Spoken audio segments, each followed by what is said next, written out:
Guys welcome back again. ఇప్పుడైతే మనం అరకు స్టేషన్లోనే అయితే ఉన్నాము. So we are going to the RK beach అన్నమాట. వైజాగ్కి వెళ్ళాలి కదా, సో ట్రైన్ అయితే బుక్ చేసుకున్నాము. అది 3:30కి ఉంది. సో అది లేట్గా ఉంది, ఒక 2 hours. సో అది వచ్చేవరకు టైం పడుద్ది కాబట్టి వీఆర్ వెయిటింగ్. మేమైతే 2 గంటలకే వచ్చాము. కాస్త స్టఫ్ తీసుకొని ఇక్కడికి వచ్చేసేసి తినేసాము. ఇక్కడే తినేసేసి we are waiting for the train. ఎప్పుడు వస్తుందో తెలియదు, అది వచ్చేస్తే ఇంకా ఎక్కి వెళ్ళిపోవడమే. వైజాగ్లో మనం ఆర్కే బీచ్ చూసుకుంటాము. అలాగే ఇంకేమైనా ఉంటే ఆఫ్టర్ వెళ్ళాక ఆలోచించాలి. ఇక్కడ లొకేషన్ మాత్రం అదిరిపోయింది గాయస్. ఇక్కడ ఎవరు లేరు స్టేషన్లో, అరకు స్టేషన్లో. ఓన్లీ నేను నా ఫ్రెండ్స్ ఉన్నారు, వాళ్ళు బయటికి వెళ్ళారు. నేనైతే వ్లాగ్ తీద్దామని అయితే ఇప్పుడే లొకేషన్ చూపిద్దామని అయితే ఒకసారి అయితే కెమెరా ఆన్ చేశాను అనమాట. మీరు ఒకసారి చూసుకోవచ్చు, ఎవరు అయితే లేరు. చాలా బాగుంది. ఇంకా చెప్పాలి అంటే ఈ ఇంజిన్ ఉంది కదా, ఈ ఇంజిన్ మార్నింగ్ నుంచి ఇక్కడే ఉంది. నేను వచ్చిన దగ్గర నుంచి చూస్తున్నా. ఇది అస్సలు ట్రైన్స్ వెళ్ళట్లే, రావట్లే. ఒక్క ట్రైన్ ఏమో వచ్చి వెళ్ళింది అంతే అప్పటి నుంచి. ఈ లొకేషన్ అయితే అదిరిపోయింది గాయస్. అసలు ఏ స్టేషన్ కూడా ఇంత నీట్గా ఎవరు లేకుండా ఎక్కడనైతే చూడలేదు. గోదావరి అనుకుంటా, అక్కడ చూశాను. మళ్ళీ ఇక్కడే లొకేషన్ అయితే అదిరిపోయింది. ఎవరు లేరు అస్సలు. చూడండి ఎంత బాగుందో అరకు స్టేషన్. అరకు బోర్డు అయితే మనకు అక్కడ ఉంది. మనం అక్కడ దగ్గర వెళ్దాము. రైట్ సైడ్లో అయితే మనకు మొత్తం ఇలాగ మౌంటైన్స్ అయితే ఉంటాయి అన్నమాట. మొత్తము లైక్ ఫాగ్తో కవర్ అయిపోయింది మౌంటైన్స్ మొత్తం. ఆ వెనకాల నాకైతే చాలా మౌంటైన్స్ అయితే కనబడుతున్నాయి. మనకి ఎన్ని నుంచి వచ్చేటప్పుడు బస్సులో వచ్చాం కాబట్టి వ్యూ మిస్ అయ్యాం కదా, అందుకోసం అని చెప్పేసి ఒకరోజు వెయిట్ చేసి మరి ట్రైన్ టికెట్స్ అయితే బుక్ చేసామన్నమాట. సో ట్రైన్ వ్యూ కూడా ఎలా ఉంటుందో మీకు చూపిద్దామని చెప్పేసి అయితే నేనైతే ట్రైన్ టికెట్స్ అయితే బుక్ చేయడం జరిగింది. వర్షాకాలం అని కాదు, లైక్ వింటర్ సీజన్ అని కాదు, ఎప్పుడు వచ్చినప్పుడు ఇక్కడైతే చాలామంది ఉంటారంట. కానీ ఈ టైంలో ఎప్పుడైతే వర్షాకాలం స్టార్ట్ అవుతుందో ఈ టైంలో ఎవరు అయితే ఉండరు ఎక్కువగా. అందుకే స్పెసిఫిక్గా ఈ టైం చూసుకొని వచ్చాము. ఇంకా అందరూ వచ్చినప్పుడు వస్తే ప్రైజెస్ కానీ అవి కానీ చాలా ఎక్కువ ఉంటాయి. యాక్చువల్లీ మేము బుక్ చేసుకున్న దానికి మాకైతే మంచి ఫేర్ ప్రైస్ అనే మాకైతే అనిపించింది. మీరు కూడా ట్రైన్లోనే వెళ్ళండి, ఇట్స్ బెటర్ టు గో. కానీ ఎవరు లేనప్పుడు వస్తే మీకు ట్రైన్ టికెట్స్ దొరుకుతాయి, లేకపోతే దొరకవు. మా లక్ ఏంటంటే ఎవరు లేరు, అసలు స్టేషన్లో కూడా ఎవరు లేరు. మాకు ఆల్రెడీ సీట్స్ కూడా కన్ఫర్మ్ అయిపోయాయి.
Hello guys, welcome back to channel. మేమైతే ఆర్కే బీచ్కి అయితే వెళ్తున్నాం. ఇలా నడుచుకుంటా ఇందాకే ఫ్రెష్ అయ్యాం. రూమ్ అయితే నైట్ 12 గంటలకు తీసుకున్నాము.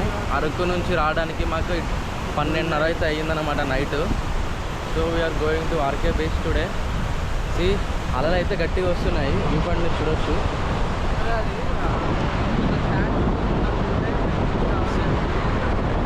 అలలు అయితే గట్టిగా ఉన్నాయి. చూడాలి ముందుకు వెళ్ళాక వీడియోస్ తీసుకోవడానికి కొంచెం బాగుంటుందో లేదో we have to see.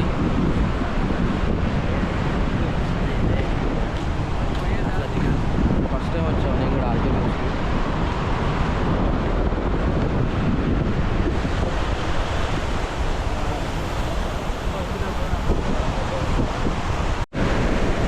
So guys, మేమైతే వచ్చాము బీచ్కి. అలలు అయితే చాలా గట్టిగా ఉన్నాయి. అక్కడికి వెళ్తే కొంచెం అక్కడ మంచిగా ఉంది కదా, అండ్ ఇక్కడ అంతా నల్లగా ఉంది, చూసి ఖరాబ్ అయిపోతాయి. So we are going to move forward. కొంచెం ముందుకు వెళ్దాం. గట్టిగా వస్తున్నాయి. మీకు వాయిస్ వినబడుతుందో లేదో కూడా నాకు తెలీదు. గాలి గట్టిగా వస్తుంది గాయస్. అమ్మ ఈరోజు అనుకోవడంగా లేదు. సముద్రం కొంచెం తీవ్రంగా ఉంది. ఇక్కడ ఉండడం అంత మంచిది కాదు.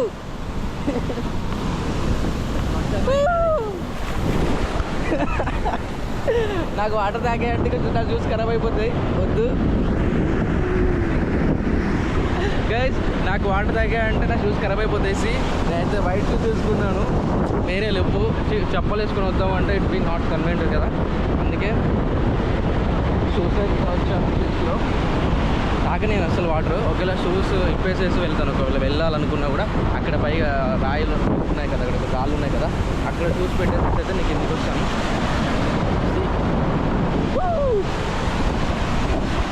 Hey come forward, come forward, come forward.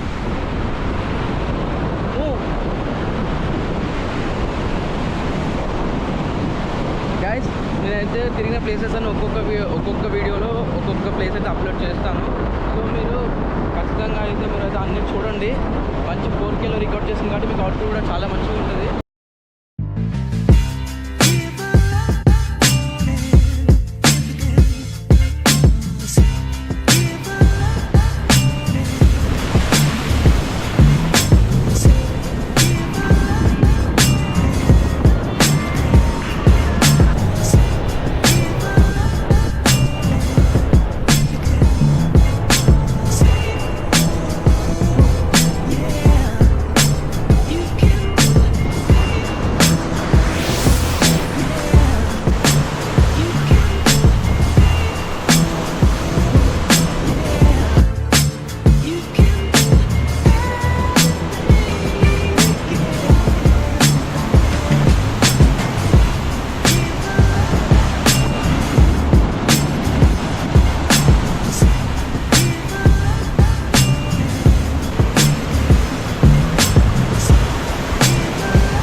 చాలా నీట్గా కనపడుతుంది మనకి. బీచ్ సాండ్ కూడా మీరు చూడొచ్చు ఎంత నల్లగా ఉందో.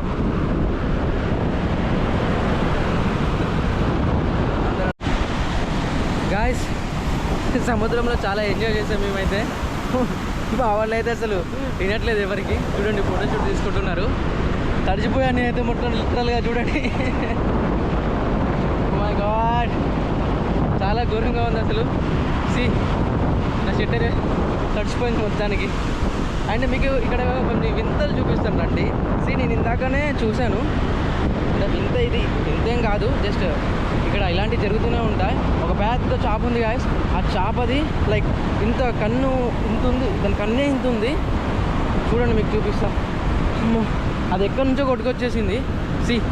I will be showing you. దానికన్నే చాలా పెద్దగా ఉంది. ఇక్కడ కన్నే చాలా పెద్దగా ఉంది. ఏంటో నాకు కూడా అంటే లైక్ పెద్దగా ఉంటుంది చూసారా, ఒక ఫిష్ ఉంటుంది చూసారా, దాని కన్నే చాలా పెద్దగా. తింటుంది స్మెల్ అయితే, కంపు వచ్చేస్తూ ఉంది.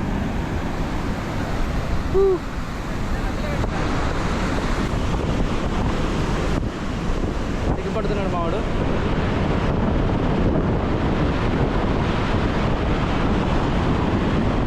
$200 తీసుకొచ్చాం మాతో, రెంట్కే తీసుకున్నాం మేము. మాకే ఓన్ కెమెరా లేదు, జస్ట్ నా దగ్గర ఓన్లీ బ్లాగింగ్ మాత్రమే ఉంది. ఓన్ కెమెరా తీసుకుందాం ఫస్ట్. అలలు చాలా అప్పటికిప్పటికి పెరిగిపోయాయి, తగ్గలేదు, ఇంకా పెరిగాయి. ఎలా వస్తుంది చూసారా, చాలా బాగుంది. కాకపోతే బట్టలు మాత్రం తడిచిపోయినాయి ఫ్రెండ్స్. ఇక్కడ నుంచి మళ్ళీ రూమ్కి వెళ్ళాలి, రూమ్కి వెళ్ళేసేసి ఫ్రెష్ అవ్వాలి. ఫ్రెష్ అయిపోయి అప్పుడు మళ్ళీ మనం బోటింగ్కి అయితే వెళ్ళాలి. చూద్దాము, బోటింగ్ దగ్గర అయిందనుకో, ఒకవేళ రూమ్కి వెళ్ళాము, ఇంకా డైరెక్ట్ బోటింగ్కి వెళ్ళిపోతాము. బోటింగ్కి వెళ్ళిపోయి అక్కడ నుంచి దాని తర్వాత రూమ్కి వెళ్ళి ఫ్రెష్ అప్ అయిపోయి నైట్ అయితే మనకి ట్రైన్ ఉంది, Hyderabad return train. So night book చేసుకున్నాము, అవి లేట్ అవుతున్నాయి. టికెట్స్ వెయిటింగ్ లిస్ట్లో పడ్డాయి, అది కన్ఫర్మ్ అయిపోతే వీ కెన్ గో, లేదా కార్లో వెళ్ళిపోదాం. చూద్దాం. Let's go to the view boys. Disgusting, right?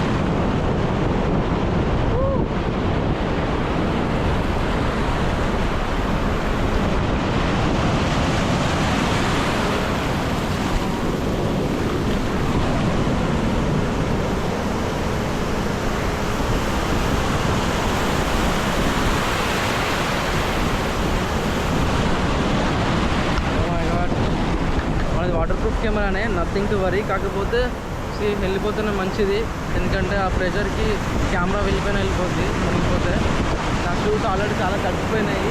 మా ఫ్రెండ్ చెప్పులు అయితే వెళ్ళిపోయినాయి అనమాట, ఆ చెప్పులు లోపలికి వెళ్ళిపోయాయి. ఇప్పుడు వెళ్ళేటప్పుడు ఒక పేరు తీసుకోవాల్సిందే.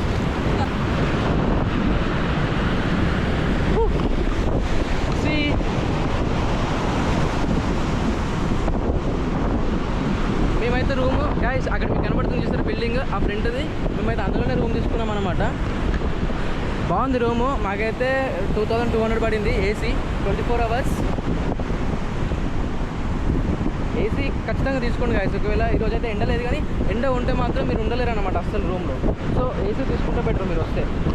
ఖచ్చితంగా నేనైతే ఏసీ ప్రిఫర్ చేశాను. మనీ గురించి అస్సలు చూసుకోకండి, ఎండ మాత్రం తట్టుకోలేరు అస్సలు. మా షూస్ ఇవన్నీ ఇక్కడ పెట్టాను. నా షూస్ అయితే తగ్గిపోయాయి, మొత్తానికి ఆరబెట్టేశారు. మా లగేజ్ రూమ్లోనే ఉంది. జస్ట్ ఒక బ్యాగ్ అయితే, కెమెరా బ్యాగ్ అయితే పికప్ చేస్తాను.